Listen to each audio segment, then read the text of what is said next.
ng mga sundalo nga Chinese sa pamagitan ng mga pogo. Kaugnay nito ay puspusan naman ang investigasyon ng PNP-CIDG para suriin ang mga nakumpiskang gamit mula sa mga Chinese workers sa pogo. Samantala, pinakikilos si Senator Jinggoy Estrada ang pamunuan ng PAGCOR na magsagawa na ng crackdown sa operation ng mga illegal na pogo sa bansa. Ayon kay Estrada, kung may sapat na ebidensya na ang PAGCOR ay dapat mag-double time ang mga ito para ipasada o ipasara ang mga walang lisensya na pogo. Dapat ay makipag-ugnayan na ang PAGCOR sa BI upang i-cancel ang mga visa ng mga dayuhang empleyado ng mga hindi lisensyadong pogo at ipatupad ang agarang deportation proceedings sa kanila. Git na Estrada, walang mabuting na idudulot ang patuloy nilang pamamalagi sa bansa dahil bukod sa hindi sila nagbabayad ng kaukulang buwis, samot-saring krimen at paglabag sa ating batas ang kanilang ginagawa. Sa ngayon ay may 250 umanong illegal na pogo na nag-ooperate sa bansa. Ay. Suportado naman ni Senate President Cheese ni Butler Escudero ang panawagan ni Defense Secretary Gibo Chodoro na dapat nang ipasara ang mga illegal pogo sa Pilipinas. Illegal pala hinihintay yan. Samantala maliit na tindahan, pagka-illegal yun, pinapasara ka agad. Ayon kay Escudero, dapat ipasara ang ito lalo na yung mga malapit man o malayo sa mga kampo ng militar. Pero nilinaw ng senador na tanging mga illegal lamang ang dapat isara at hindi kasama ang mga pogo na legal na nag-ooperate sa bansa. Lalo na ang pag-aari ng ilang opisyal ng gobyerno. Dagdag ko naman. O narito sinabi ni Chodoro na isang national concern ang problema ngayon sa pogo ng Pilipinas kaya dapat na itong palayasin sa Pilipinas. Sa iba pang balita, iginiit ni Senator Loren Legarda na national security threat ang mga pogo na dapat nang ipagbawal.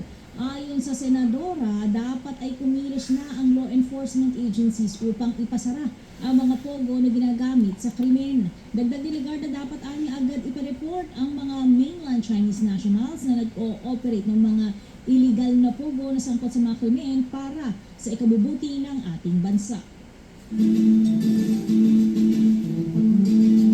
Mahigit na lamang sa 40 ang bilang ng mga pogo o internet gaming na lisensyado o legal na nag-ooperate sa bansa. Ito ang sinabi ni PAGCOR Chairman Al Tenco na mula ito sa dating halos sa 300 na may mga lisensya pero binawi dahil sa mga nakitang irregularidad. Sabi ni Tenco, lahat ng mga nire-raid ng PAOK CCI mga illegal at una nang binawi ang lisensya dahil sa iba't ibang paglabag katulad ng paggamit sa paggawa ng mga krimen. Pogo Hub sa Bambang Tarlac at Porac, Pampanga kung saan natuklasan ang iba't ibang illegal activities at meron pang mga nadiskubreng uniforme ng Chinese military. Meron si PAGCOR Chairman Al Tenco. Iban, ang pogo. Ano pong sagot ninyo doon, Chairman? Tayo naman po ay handang sumunod sa kung ano man ang magiging desisyon ng mga nakatataas sa opisyalis ng gobyerno, ng Kongreso, ng Senado.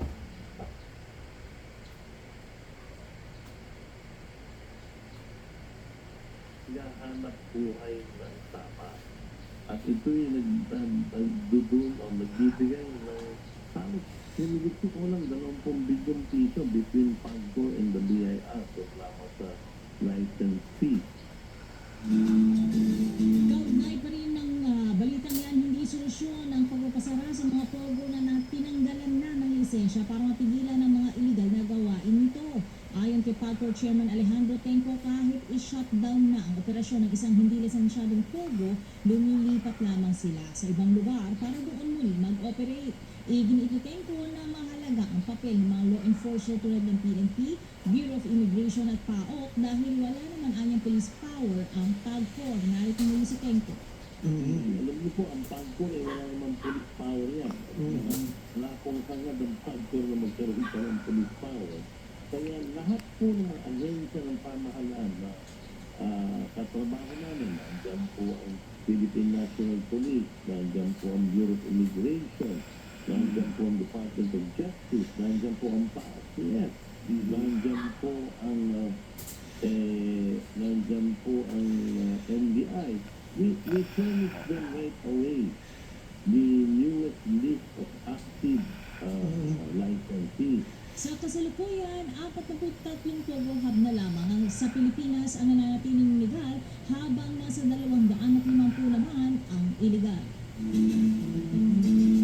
Dapat siguro ang DILG Secretary Benhar Abalos bigyan ng sokos o yung mga mayor sa mga illegal pogo sa kanilang bayan. Nagpapatuloy naman ang pag-audit ng Revenue BIR. Yan, dahil yung cellphone niya. Kay Kuya Jose. Sa obis ni suspended Bamban Ala. Mayor Alice Guo. Nasaan si Mayor? Ala lang. Hindi kaugnay ng posibleng tax evasion ng Yes. sinuspending Mayora. Ayon kay BIR Commissioner Romeo Lumagi Jr., kung tama ang halaga at bayad ang bis ay walang dapat ikabahala si Guo. Ngunit sa sandaling hindi magtugma ang dineklarang kita at may tax evasion ay magain sila ng kaso laban sa Mayora at sa ilang makumpanya na kanyang pag-aari. Narito si Commissioner Lumagi ng BIR. Tingnan po natin